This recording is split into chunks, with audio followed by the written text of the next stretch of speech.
Hello everyone, कैसे हैं आप सभी लोग।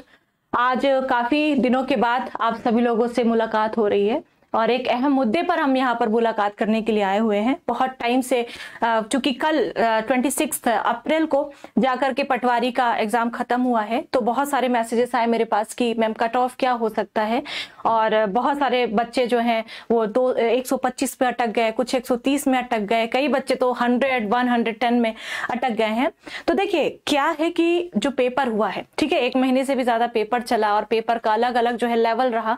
हमने सोचा कुछ और कहीं ना कहीं चीज़ों को यहाँ पर बिल्कुल अलग तरीके से हमसे पूछा गया है ना। हमने मैथ्स और कहीं ना कहीं जो 8 विषय थे उसको बराबर हमने वेटेज दिया था पढ़ाई के दौरान, लेकिन ऐसा कुछ हुआ नहीं। तो यहाँ पर आपको लग रहा है कि मेरा पेपर खराब है, उसका पेपर अच्छा गया, उसको भी लग रहा होगा कि उसका पेपर खराब है, आपका पेपर अच्छा गया। सबके साथ स्थिति सेम है ना। कई बच्चे तो ऐसे भी आए हैं, मतलब सुनने में आया है कि 191, 192 स्कोर किया है। मुझे नहीं लगता, और भाई किया भी होगा, कुछ लोगों ने किया भी होगा, बट बहुत कम ऐसे बच्चे हैं, ऐसे महारथी बहुत कम जो है पाए जाते हैं। तो अगर कट ऑफ की बात करेंगे ना, तो कट ऑफ स्टार्टिंग में तो लग रहा था कि कट ऑफ ठीक ठाक जाएगा, यानी इतने में नहीं होगा और ये नहीं होगा वो नहीं होगा। बाकी नॉर्मलाइजेशन भी होता है हमारे यहाँ, आपको मालूम होना चाहिए। तो अगर आप थोड़ा बहुत भी अगर आगे पीछे हो ना, तो आप डिमोटिवेटेड मत हो। इससे क्या होगा, आगे आने वाले एग्जाम में आप फिर से वही गड़बड़ करोगे। जैसे मुझे जहां तक मालूम है, बहुत सारे एमपीपीएससी के बच्चों ने आप में से पटवारी के एग्जाम में जो है आप लोग बैठे हो, है ना। तो उस चक्कर में, पटवारी के स्कोर के चक्कर में पीएससी खराब कर लोगे। तो अगर लग रहा है कि नहीं होगा, आगे का देखो, और आगे और भी एग्जाम्स आने वाले हैं, वनडे एग्जाम आने वाले हैं, ठीक है। तो आप उस पर ध्यान दो, इसके चक्कर में मत पड़ो। और जिनका हो गया है, जिनको बिल्कुल कॉन्फिडेंट है, तो आप लोगों को अग्रिम शुभकामनाएं कि आप लोग डेफिनेटली सेलेक्ट हो। और यहाँ पर बात करें भाई 3-4 महीने जिसने लगकर पढ़ाई करी होगी, हाँ, जिनकी मैथ्स, रीजनिंग, इंग्लिश पहले से थोड़ी बहुत अच्छी थी ना, उन्होंने बहुत अच्छा स्कोर किया है कहीं ना कहीं। बाकी 3-4 महीने अगर लगकर जिन्होंने बहुत अच्छे से कायदे से पढ़ाई करी है ना, बहुत सारे लोग उनमें से ऐसे भी हैं जिनका बहुत कम स्कोर है। तो जो स्थिति आपकी बन रही है वही स्थिति हर किसी की बन रही है। अब यहाँ पर आ जाते हैं, देखो कट ऑफ में ये बिल्कुल मैं एक्सपेक्टेड बता रही हूँ, मैं एग्जैक्ट नहीं बता रही हूँ। जो भी बच्चों के रिव्यूज थे, जो भी मुझे बच्चों ने अपने अपने मार्क्स बताए, उस हिसाब से मैं यहाँ पर कट ऑफ बताने की कोशिश कर रही हूँ आप सभी के सामने। तो अगर जनरल कैंडिडेट्स की बात की जाए, तो जनरल के लिए मेरा मानना है कि 140, 145 +-2 आप यहां पर रख सकते हो। माइनस तो नहीं कर सकते, +2 कर सकते हो आप, +2 रख सकते हो आप फॉर जनरल कैंडिडेट्स, ठीक है। बात करें ईडब्ल्यूएस की, तो 140, 142 इसमें आप +-2 कर सकते हो। ओबीसी कैंडिडेट, वही आपको पता है कि इस कट ऑफ के लगभग आसपास ही रहता है, बहुत ज्यादा तो 1-2 नंबर का फर्क होता है, तो आप सेम ही मान के चलिए। एसटी कैंडिडेट्स 135 to 140 मान के चलिए, इसमें भी आप +-2 लगा के चलिए।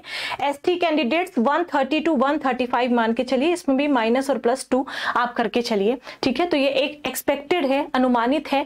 फिर आप नॉर्मलाइजेशन के बाद हो सकता है कि कई बार बच्चों के नंबर काफी बढ़ जाते हैं, कई बार बहुत कम भी हो जाते हैं। तो फिर वो चीजें तो देखो उसके बाद ही डिपेंड करेंगी कि आपने कितना स्कोर किया है, नॉर्मलाइजेशन के बाद आपका स्कोर इंक्रीज हुआ है या कम हुआ है, तो वो चीजें तो तभी मालूम पड़ेंगी। बाकी जो अभी एक्सपेक्टेड कट ऑफ है मेरे हिसाब से वो मैंने आपको बताया है ना। इसके आसपास अगर आप हो कैटेगरी वाइज, और गर्ल्स अपने अपने जो है कोटे में आप -2, -3 करके और देख सकते हैं, रख सकते हैं खुद को।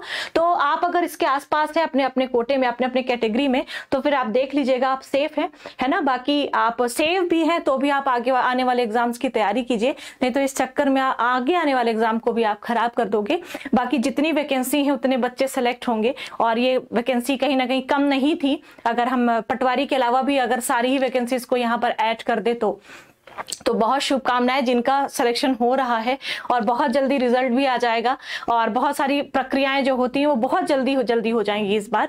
तो बहुत शुभकामनाएं आप सभी को जिनका सिलेक्शन हुआ, और बेशक आपने बहुत मेहनत करी है, इस वजह से आप लोगों का सिलेक्शन हुआ है ना। और बाकी जिनका नहीं हुआ वो आगे आने वाले एग्जाम्स में तैयार हो, क्योंकि देखो जितनी भी 7-8 हजार बच्चे हैं ना वो यहाँ पर आ गए। 7-8 हजार बच्चों का कॉम्पिटिशन अब कम हो गया है ना। हालांकि ये बात अलग है कि कई बच्चे SI बनने का सोचते हैं, तो कई बच्चे PSC बच्चे निकालने का सोचते हैं लेकिन फिर भी इसमें बैठे हैं, तो वो बच्चे तो देखो एग्जाम देंगे ही, लेकिन फिर भी कहीं ना कहीं कंपटीशन कम हो जाएगा।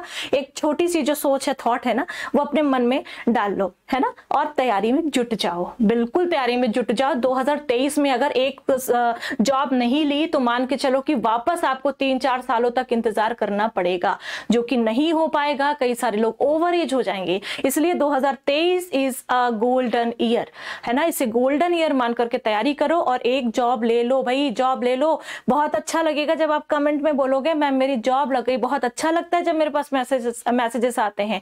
बाकी मुझे तो सिर्फ अच्छा लगेगा, लेकिन आपका तो पूरा कैरियर सेट है ना, आपकी पूरी जिंदगी सेट, जो आपने स्ट्रगल किया है अभी तक का, वो पूरा का पूरा जो स्ट्रगल है ना, वो आप कहीं ना कहीं भूल जाओगे उसके बाद में, है ना।